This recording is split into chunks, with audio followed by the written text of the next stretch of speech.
Thank you for listening to a Kiwi original over the last few weeks. I feel very lucky to be able to share these business stories with you. They are super cool. And every interview is fascinating for its own reason. When we first started, obviously, we were still at our offices, and the first few interviews were conducted face-to-face, and there were some fascinating ones there. I mean, episode 1 was Carrot Group, John, the managing director there, who talked about his story beating the multinationals to invent something they'd spent millions of dollars trying to do. And John did it just by reaching back into his memories of how a vice grip worked when he was a kid and created something that the big guys like Caterpillar and Bobcat hadn't been able to do. They'd spent millions. I found out that some of these big companies had spent millions of dollars trying to develop exactly this product. They never got a way that they could hold it on. And I remember back when I was a little kid making those go-karts and things like that, you just can't always rely on bolts to hold things on because bolts can come loose.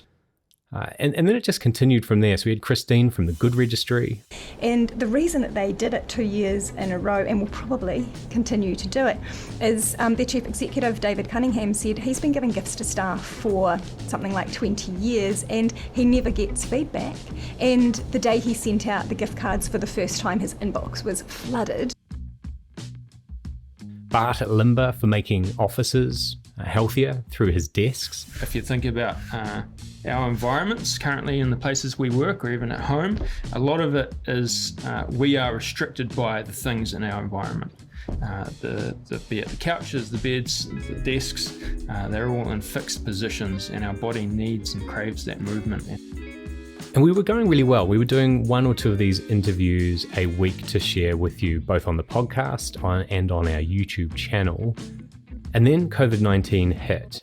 And so there was a decision to make, which was, do we pause or do we continue? And I decided to continue. So all of the studio equipment was brought back home to my house and set up here. It's taken over my living room and some would say my life.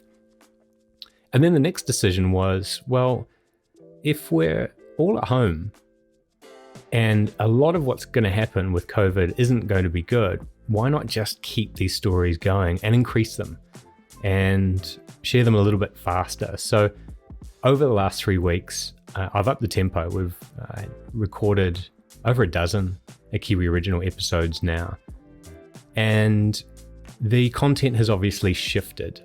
So the interviews that I didn't expect to have to do regarding COVID-19, one was with Andy Hamilton from Icehouse, ex-CEO of Icehouse, who gave his experience and insight into how businesses should be operating now. I think we have to be optimistic because there's no choice other than to look for opportunity. That doesn't mean that there'll be businesses that will go out of business because they just have no choice. That just means we've all got to sit back and go, what is possible? And also, it's amazing when you turn around to your staff and say, right, who is prepared to take salary sacrifice? Who's prepared to take leave?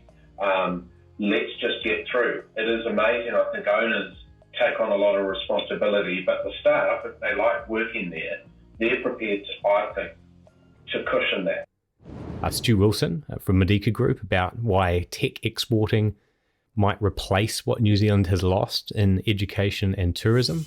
And I think what you're doing for the first time ever is celebrating New Zealand business heroes. There's people in this country that even be uncomfortable calling them heroes.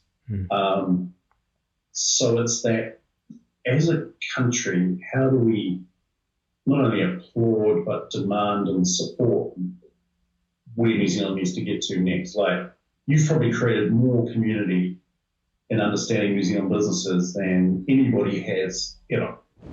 Ben Keeps from Cactus Outdoors, who've pretty much pivoted most of their manufacturing capability from outdoor clothing to face masks. February along came coronavirus, and the filter medium that we use is tested beyond N95, so it's not certified, and we don't suggest that it is certified, but it does block all that stuff. And so serendipitously, we had a product that was really applicable to people, and so we've ramped up production. We're pumping out, as we speak. We've got 3 factories stood up making these masks.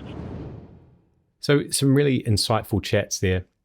Also, just to get a bead on, what it's actually like for essential businesses during that time. Like Peter from Harrowways talked about how their demand for oats and getting it to supermarkets has gone up 50% year on year from the same month of March last year to this year. I don't think New Zealand's immune or different to other Western countries or even Asian countries. That there's been a lot of stock up buying. Some people call it panic buying.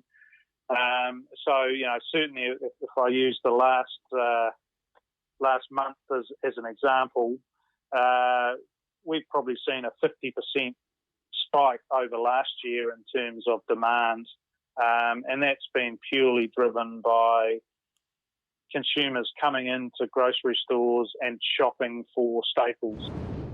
And then looking at the financial markets, Di Papadopoulos at Booster talking about how we should be managing our money or thinking about our KiwiSaver accounts at this time. I guess the key thing that people can do is not panic. So, there was plenty of that, particularly fueled by media reports about KiwiSaver balances going down when the markets really first started to get jittery. Now, of course, the thing about that is it's not necessarily all that helpful, because it creates people, this need in people to do something, when actually, for most people, the best thing they can do is sit back, watch and write it out. For most people in KiwiSaver, they're not going to need to get their money out until, they're at least 65. And for the vast majority of people in KiwiSaver, that's still some time off yet. Some really insightful chats. And if you haven't listened to all of the ones so far, or if this is the first episode that you're tuning into, then go back, have a listen to a couple and add to your knowledge, and you might find some positive stories in there. Well, you definitely will find some positive stories in there. And if you have been a dedicated listener over the last 4 to 8 weeks, really appreciate you tuning in to what we're sharing here. The audience has grown substantially since lockdown, and I hope that may continue. And if you haven't yet, you can subscribe to the podcast on any of your favorite podcast listening apps, whether that's Apple Podcast or Stitcher or even Spotify. You can find all of the links to those particular apps at www.akiwioriginal.com. That's akiwioriginal.com. Again, thank you very much. And if you are a regular listener, then we'd love it if you could add a review on Apple Podcasts. Give us a star rating. 5-star would be great. If it's 1 star, that's fine too. Just be honest and maybe leave a comment, because that helps us with the algorithm, at least in the New Zealand podcast charts, to share more of the uniquely Kiwi stories that are contributing to New Zealand's future. Hope you've been safe so far through this period of time that's very different to what we were all probably expecting to be doing this stage of 2020, and looking forward to us moving out into the next phase of this journey that we are all on together. So thanks very much, and we will be releasing the next episode next week. Take care.